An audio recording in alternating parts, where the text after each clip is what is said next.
Welcome back to another episode of Player vs. Team, aka PVT, and I'm back with my main guy, DJ Micah B. How we doing, big dog? Man, I'm good. Thanksgiving, wild night. But hey, it was fun, so I hope y'all saw the Wednesday show too. Well, Moo was on it, but I hope everybody out there saw the Wednesday show for Gentleman's Talk.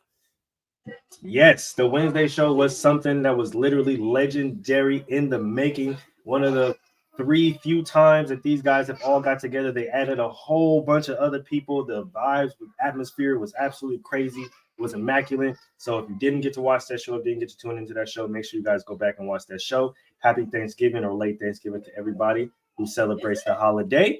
And we are back on another PVT. I got the Raider game on right now. Unfortunately, they just scored. Now, the reason why I said unfortunately is because I am a Raider fan, and we need to lose this game because the more we lose, the higher we climb in the draft, okay? And for right now, they just scored 2 touchdowns. Okay, well, I don't know. They're looking at this other touchdown, but they just scored 2 touchdowns in the last 5 minutes, and I'm not going to lie to you. I'm not liking it right now, okay? I am not happy, especially considering the Giants just lost yesterday, okay? We need draft position. We can't miss out on another quarterback this year, okay? I refuse. But before we go ahead and get into our docket of the day, y'all know how we like to start now with our nerd/comic book question of the day. Now, shout out to our guy from TikTok, IceGodSolomon77. Appreciate you for always dropping that fire content. But today we got pick four, gain the powers, and the masteries, full masteries, no drawbacks. Okay, we got Spider-Man, Logan, aka Wolverine, Beast Boy, Cyborg, Darwin, if you know, you know, Zatanna, Storm, Kid Flash, Nightcrawler, Morph, Plastic Man, and Starfire. If we need to bring that back up, I definitely will. But as of right now, those are the choices. DJ Micah B, care to start us off, man? Yeah, let's do I haven't really given this much thought, so this is going up just going over and looking right now. I know for sure I'm taking Wolverine. Antimanium is crazy. Storm. For sure they if you know, you know. I'm telling you, Storm is so OP. It's ridiculous. Give me Spider-Man for the Spidey senses, and then give me Kid Flash. If I got Spidey senses and speed and can control the weather, it's a wrap. I mean, I'm not gonna lie to you. I like those choices. I think you got a solid arsenal right there, and we gotta remember this is full mastery, so he's not gonna have to go through a solid training regimen to master all his powers. He got to master boom as soon as he gets them. So I like the choices. I'm not gonna lie to you. Definitely like the choices. For me personally, I've always been a fan of Plastic Man, so he's definitely going to be one of my first choices. Darwin, just because, like I said, if you know, you know. Okay, if you know, you know. If you know, you know.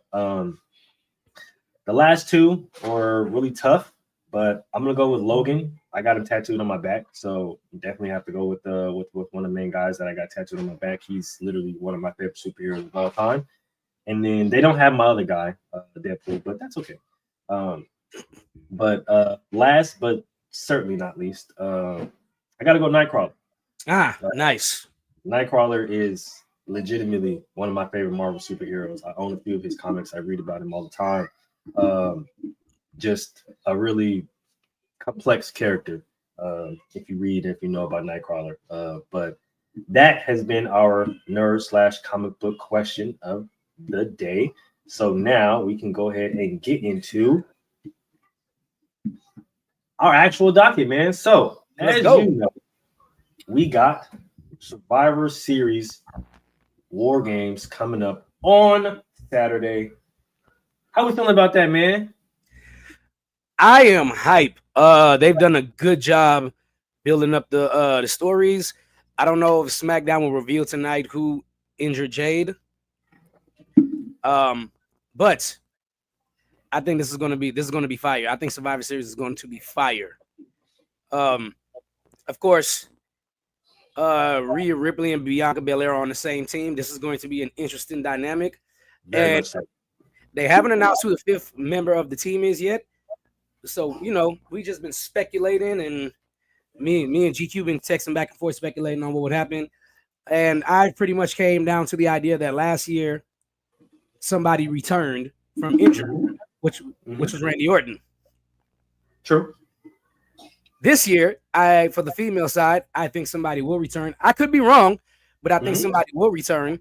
And most people are going to say it's going to be Charlotte. I'm not going with Charlotte. I'm going with somebody that everybody has forgotten about because the Wyatt Six is back, and I'm going to say Alexa Bliss will return.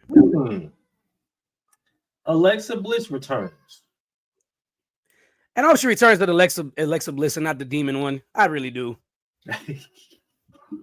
Well, I think first and foremost, I'm definitely excited for Survivor Series. This has been like you said, the buildup for this show has been absolutely amazing.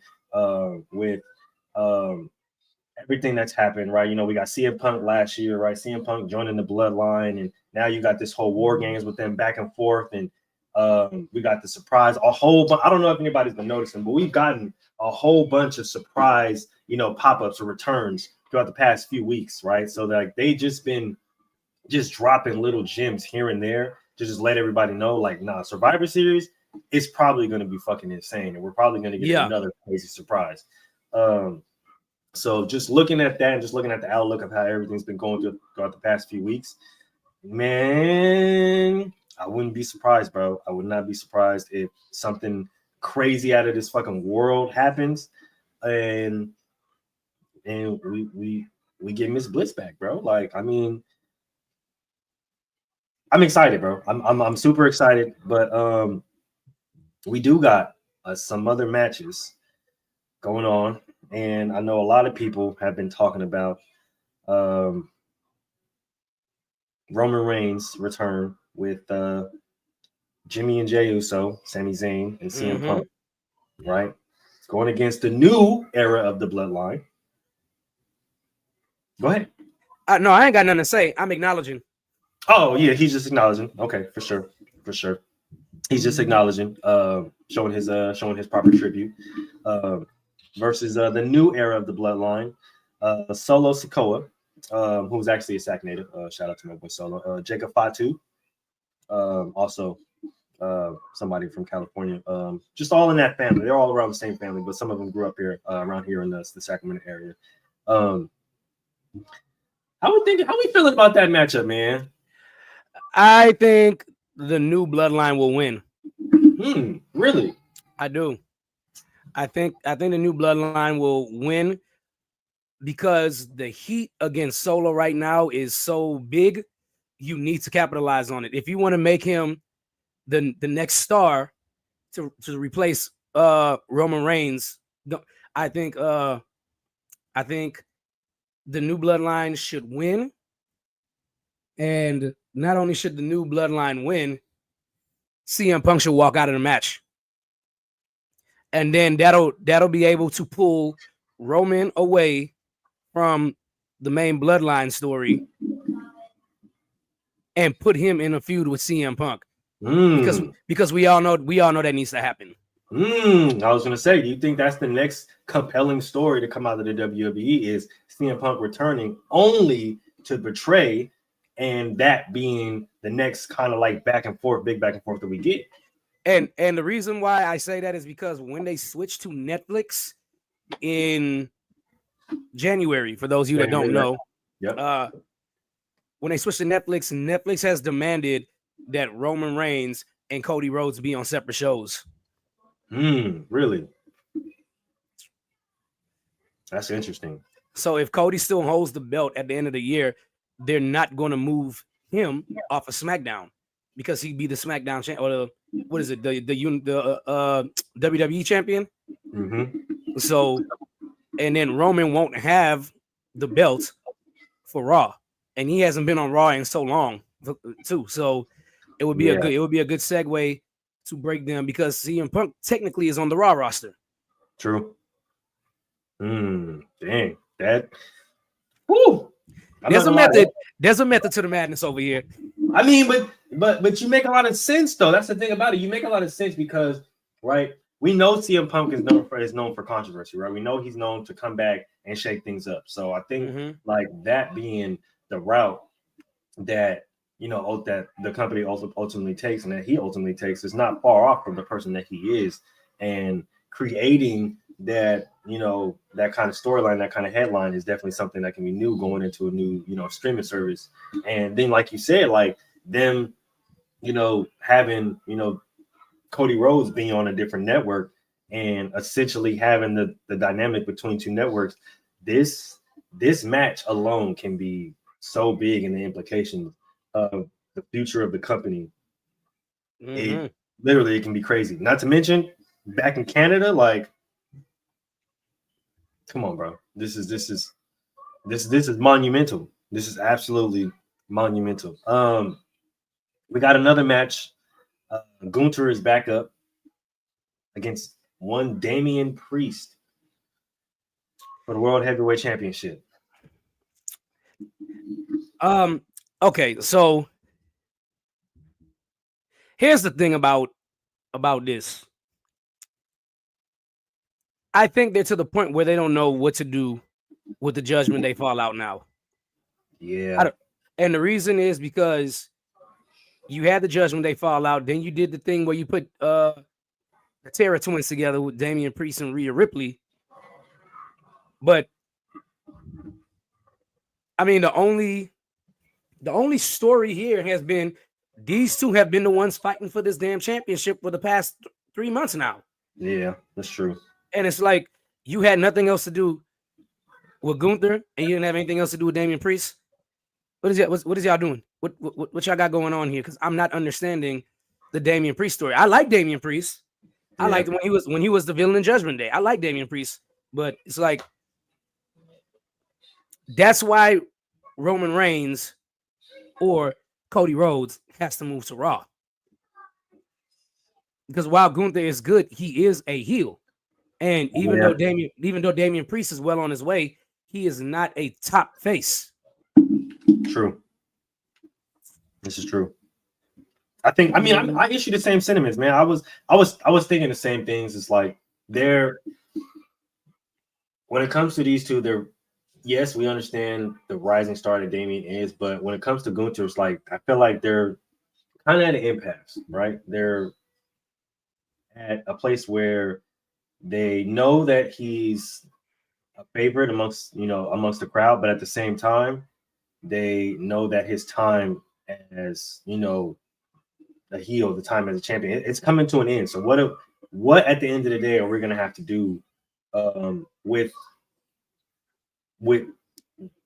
Gunther? Like what is gonna happen, right? So I think with this match, it would make sense for Damian to really step up and end up taking the championship, right? Because that then can then start a different saga, a different story for him, right? And then you can transition Gunther into another story, another saga, to where it can fit for the type of person, the type of character that he is. But at this point in time, it's like something got to shake, bro. We got to move something. We got to get some moving and grooving.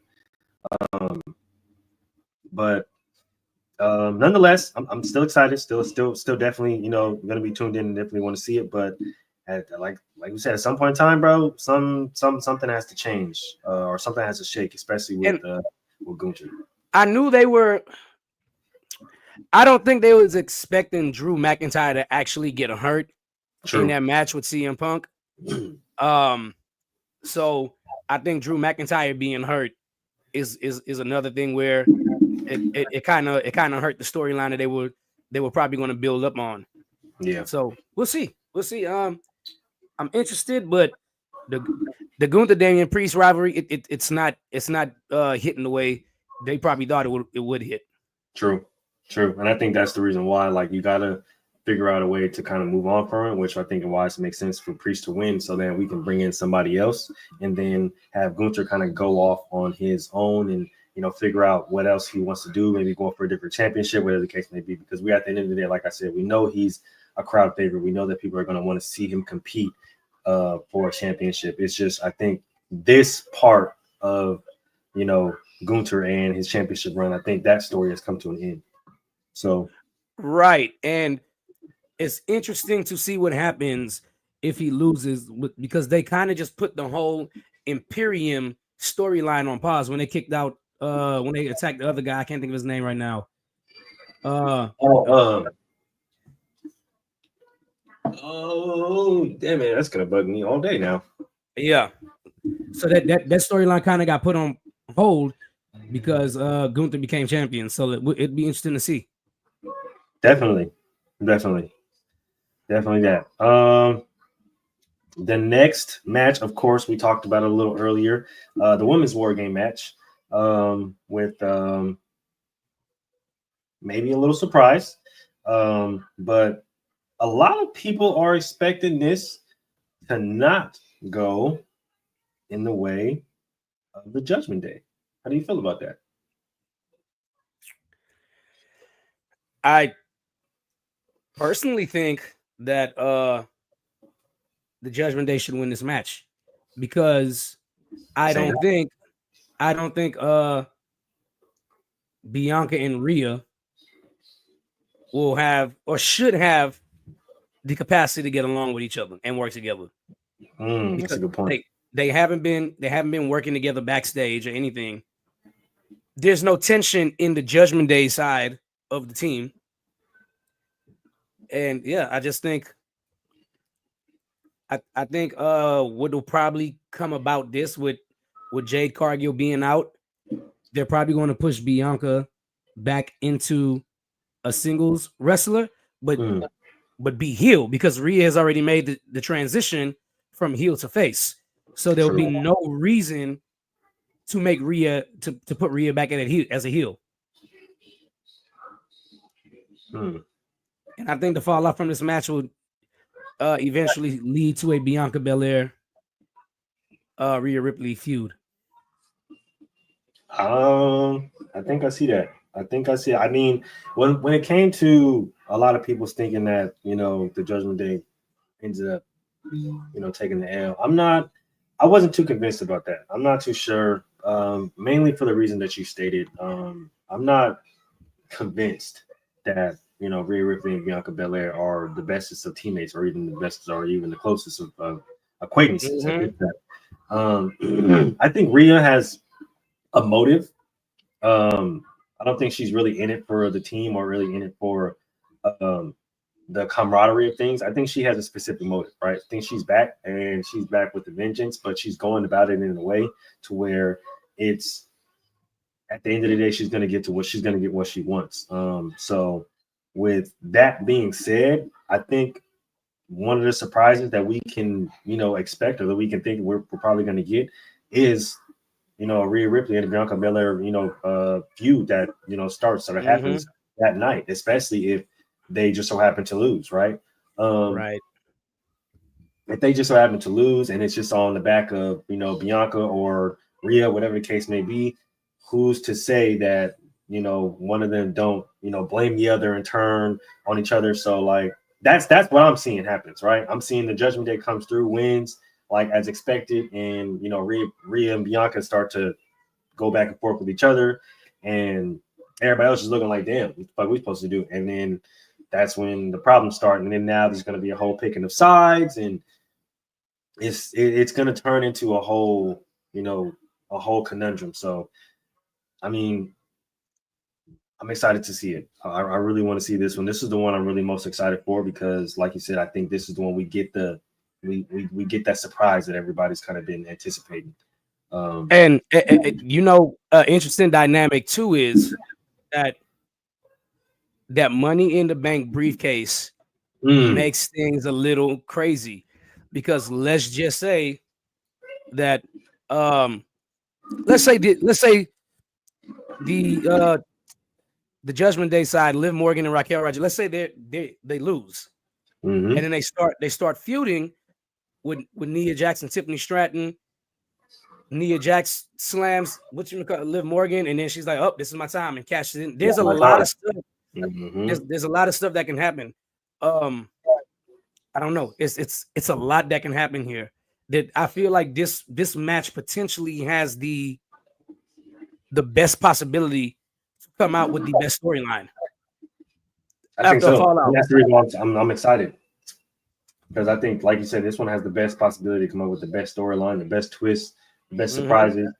And I think outside of what can happen with CM Punk and Roman Reigns, this match can have major implications on what's going to happen with the future of, women's wrestling in the company, and just how it can shake up everything just based off one night. So, hey, this is probably going to be one for the ages. I just want everybody to know. I think this, and hear me out on this, I think this here has potential to be better than WrestleMania was. Possibly. I'm not opposed to that. I'm really not opposed to that, because that WrestleMania event was absolutely crazy. But this one, man, there's no telling what can happen. They've been cooking this storyline with the Bloodline for damn near 4 years now. Literally. Since COVID. Literally. There's no telling what can happen. It's going to be absolutely insane. We got a triple threat for the WWE Intercontinental Championship. Now, I know a lot of people think that this was probably going to be the most uneventful match of the night, but for me, I'm not going to lie to you. I've always been a fan of a good old triple threat match. Like, just the competitiveness of it, the ferocity of it, right? There's no teams, there's no, I got your back, you got it's everybody on their own, bro. Like, free for all, let's get it, right? Last man standing. And for me, that's always been dope. That's always been a dope match to see. But how are we feeling about this one? I think Braun Breaker retains. There is no reason to take the belt off of Braun Breaker right now. Especially after Jay won. They put Jay over, but then they moved Jay back to the Bloodline storyline again, instead of him being a singles champion right now. So you would want your guy next in line, the guy you think next in line to be the face of the company, to carry that Intercontinental belt so he could build up his cachet a little bit more before they bump him up to the world title scene. So true. Yeah, I think Braun is going to retain, and it's unfortunate because GQ would tell you I have been a big Sheamus fan since he came in WWE. Yep. I'm a big Sheamus fan. It's just unfortunate that Sheamus gets another shot at the Intercontinental title while it's on a budding young star. True. I was going to say, while it's on a young star's waist, he unfortunately gets, the opportunity to go after it. But I've always been, like you said, a Sheamus fan. Always been a fan of the triple threat match. But I think, it's poised for Braun to retain. He's building his cachet, he's building his resume as a champion, so that he can stand in that spotlight, whether it be in the World Heavyweight Championship scene or even the WWE Championship scene. So we'll see ultimately how that goes. But like I said, I'm definitely excited. We got the last match. We'll see, because we know that there's always some surprises. The match for the WWE United States Championship.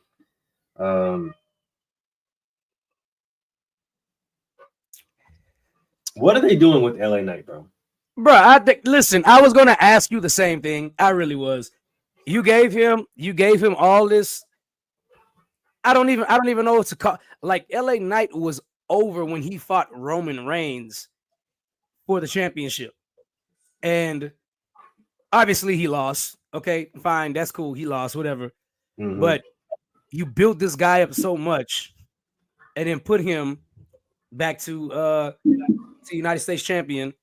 And because all of your top guys are currently in feuds that are being worked out at War Games, you go back and find somebody who's not in the feud, who was a top guy at one, who was a good face for the company at one point, which is Shinsuke. But Shinsuke hasn't even been in a storyline in so long. I don't even understand his pairing. I was gonna say the same thing. Like Shinsuke hasn't been in part of really anything significant in so long. Like it's crazy that you come up with this pairing. Like, why? And then with LA Knight, bro, like you spent all of this time trying to make this guy the next it factor, the next guy, right? He's gonna be the next. He's gonna be the one to dethrone Rome. He's gonna be like, but he lost. All right, we get it. But it's like, to me personally, he hasn't lived up to none of that, bro. Like, I'm like, dog, like y'all keep trying to like, and it's to me, it's like y'all keep trying to like push this guy into the forefront, and it's obvious like he's just not up to par with all the other guys that y'all try to put him up against. Right. And see, I don't even and the flip side of that also is all your top guys are feuding within storylines right now. So he doesn't even have another top guy across from him to face. So it's like, I mean, at this point, I don't know, get somebody from NXT, bring up Trick Williams, or put Mello in the feud and get one of your budding young stars, a top guy like them to face him. Like they did it with Dominic when Dominic he had the hate going. It was like, you know what? Just to make you more hated, go back to NXT, win a championship. Made him even worse. Then he defended and he lost. Then he won it back again. Then he lost it, came back to the main roster, and from that point on, he has been hated. Yeah. I don't know what they want to do with LA Knight. I think it's a shame because LA Knight had so much fanfare at one point. Like, he was completely over. And I think WWE dropped the ball when he was over to put that United States Championship on him. Instead, they made him feud with Roman and basically kind of buried him after that. Yeah, I think that was the ultimate downfall. Like, that was the ultimate problem. And I think in order to kind of really sustain because Shinsuke, I get it, sure, whatever, that's cool. But nah, bro. We need a young budding superstar. We need a young, hungry guy that's going to come up and not only challenge his legacy, but not only challenges his position for the title or for the title holder for the championship, but challenge his legacy, bro. Like, challenge the type of person he is. We need that kind of storyline when it comes to LA Knight. Like, if we're gonna keep this guy in the forefront, we have to have something that's gonna draw him or draw us into wanting to watch events or headlines that has to do with him. So if we can bring up somebody young from NXT and have him go after not only his championship, but just challenge his legacy, kind of like on some throwback EWW World Wrestling Federation type shit, bro. Like, that is what's going to bring a lot of people back into it. I think I think when LA Knight won the championship, I really believe they were going to have him feud with AJ Styles, but then AJ Styles got injured in the fight versus Melo, and he's been out for a while. So why wouldn't you give Melo the title shot? Yep. That was going to be my next question. Why would you not give Melo the title shot? I think that right there makes the most sense. You built him up. Now Braun is there. They built Braun up. They need the same push from Melo. I mean, I don't know. I don't know what the hell they want to do. I think LA Knight should win this match and retain, because I don't see Shinsuke being the type of guy to hold a title at this point in his career anymore, because WWE buried him too a while ago. A while ago. Yeah, I just views as a crazy Asian. I mean, that's true, but I mean, it's just, I just don't see the point. Yeah, there's just no point, bro. Like, we gotta move on from that, right? We we gotta move past that, or at least do something to extend it to the point where now people are going to be excited to watch. Yeah, like okay, Survivor. So why wasn't? And this is one of the gripes I have with WWE, right? One of the gripes I had was at Night of Champions, they did not put every belt on the line. So why are you doing in a U.S. Championship match when there's absolutely no story here? Yep. It's like you're looking for a filler match. You should have broke Xavier Woods and Kofi Kingston up a couple of weeks ago, and then put them in the match. Put them in a match to survive. Because I would have rather seen Kofi and Xavier fight more than I want to see this match than the Same. U.S. Championship match. So Honestly, same. Yeah, I feel those same sentiments, bro. It just you got to make it more. You got to make it more compelling. And as of right now, it doesn't seem compelling enough. I'm not gonna lie to you. You got to make something shake. But I have no doubt that they will. So we'll definitely keep a lookout for that. Make sure you guys tune in to Survivor Series Saturday. It's gonna be dope. It's gonna be a crazy event. Now to kind of preview the next big WWE event, NXT Deadline. Now, I know there's a lot of people that are really big NXT fans, as they should be. So how are we thinking that event is going to go over? It's December 7th. It's going to take place in Minneapolis, Minnesota.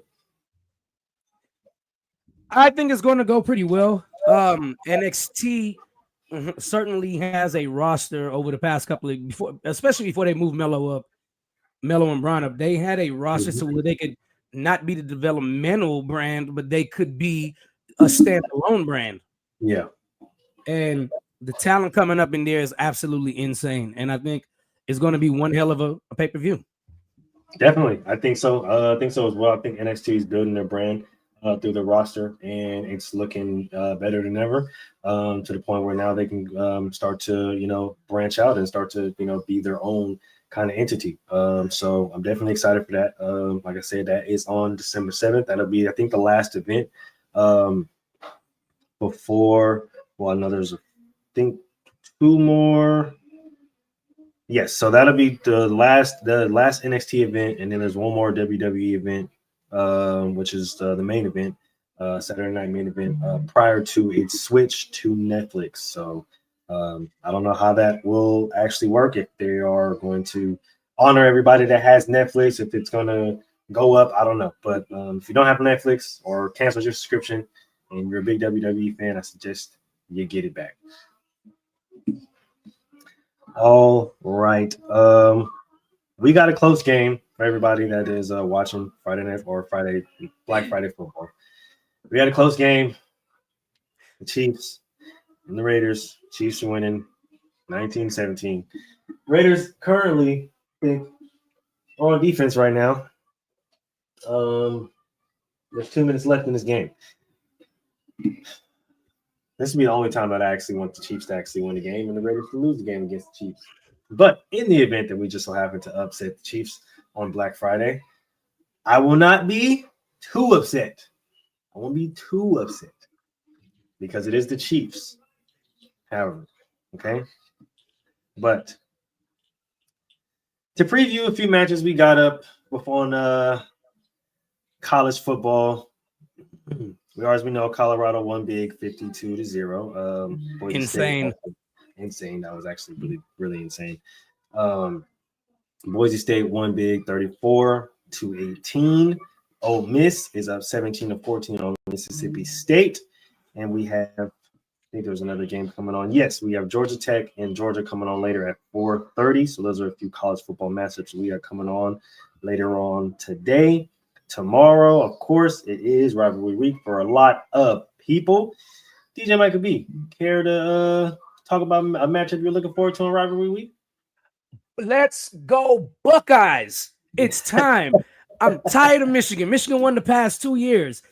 Come on, man. Y'all got to pull this one out. Return us back to glory. Yes. We got But I would like to say Michigan, shout out to Harbaugh too for winning that matchup twice, which is actually pretty dope. pretty impressive. Yes, Yeah. that is impressive. We got Michigan, Ohio State, the long rivalry. It shouldn't be close, Ohio State. So let's go ahead and make some things happen. USC and Notre Dame will be on tomorrow. Everybody knows I'm a USC fan, but unfortunately we suck this year. So it's nothing we really need to talk about. Do you live in Southern California? No, I don't. But Okay. I fell in love with USC due to one Reginald Bush. This man went with the government name, huh? Mm-hmm. Yeah, due to one Reginald Bush and seeing all the amazingness that he conducted on that field. That is when I fell in love with one USC. He got his Heisman back. Yes, absolutely. Shout out to my boy Reginald Bush. Shout out to Johnny Manziel for putting in the work that he did for that. Yep. And then Cal Berkeley, of course, because I am a Bay Area native. And Marshawn Lynch. Shout out to my boy Beast Mode. He's a Cal Berkeley alum. So, yeah.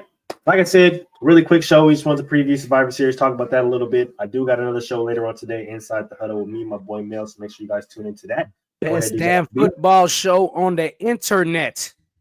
Y'all heard what he said. Okay, let's get us in. Was a few of your final thoughts before we get up out of here? Final thoughts is if you don't typically watch WWE, find a way to get to a TV tomorrow night to watch Survivor Series. Just find a way, because if you were a WWE fan back in the day and now you're like, I'm no longer a WWE fan because it's kind of PG in the sense.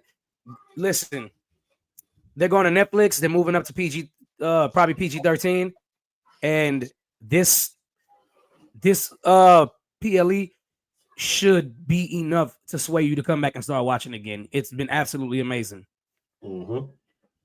Absolutely fire headlines coming up. Like we said, the rosters that the WWE and NXT have been building have been astronomical. So make sure that you guys tune into that. Like I said, later on today, 7 p.m. Pacific Standard Time, 10 p.m. Eastern Standard Time. I think that's 9 Central Standard Time. Inside the Huddle, best damn football show on the internet. Period. Coined by my boy DJ Micah B. Y'all already know. You heard it here first. So make sure you guys tune into that. Like I said, we'll be on at 7 Pacific Standard Time. Set your alarms, set the notifications up, put them goddamn subscriber buttons on and everything else. Put the little bell on there so let you know when the little drop down is. Don't swipe up on the drop down. Pull down on the drop down so then y'all can hit the link and listen to us talk shit about football and shit like that. But if you missed Gentlemen's Talk, make sure you guys go tune in back to the show. Everything is going to be on the From the Sideline page, From the Sideline YouTube. One word, From the Sideline space podcast. I know a lot of people get confused about that.